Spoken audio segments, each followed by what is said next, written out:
Hi! Hello! నమస్తే. ఈరోజు మీ ముందుకు బడ్జెట్‌లో బెస్ట్, తక్కువ రన్నింగ్ కాస్ట్‌లో మంచి మైలేజ్ ఇచ్చే Maruti Celerio VX i CNG vehicle తీసుకొచ్చాను. ఇది taxi plate registered vehicle. Commercial యూజ్‌కి పర్ఫెక్ట్‌గా ఉంటుంది.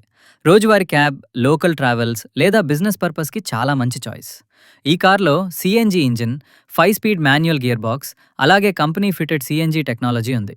సుమారు 34 కిలోమీటర్ పర్ కిలోగ్రామ్ వరకు మైలేజ్ ఇవ్వడం దీని ప్రధాన ప్రత్యేకత. ఇంటీరియర్ కూడా కంఫర్టబుల్‌గా ఉండడంతో పాటు power steering, power windows, AC లాంటి అవసరమైన ఫీచర్స్ ఉన్నాయి. తక్కువ ఖర్చుతో ఎక్కువ ఆదాయం కోరుకునే వారికి ఈ మారుతి సెలెరియో వీఎక్స్ ఐసీఎన్జీ టాక్సీ ఒక మంచి ఆప్షన్. ఈ కార్ పూర్తి వివరాలు, కండిషన్, ప్రైస్ తెలుసుకోవాలంటే వీడియో మొత్తం చూసి ఆసక్తి ఉంటే వెంటనే మమ్మల్ని సంప్రదించండి. ఈ కార్ చూసుకుంటే 2023 registered, 71,000 kilometres genuinely driven with single owner, insurance expired, asking price ₹4,70,000, slightly negotiable, finance also available. ఇంకెందుకు లేట్ చేయడం, కాల్ చేసి వచ్చి కార్ తీసుకెళ్ళి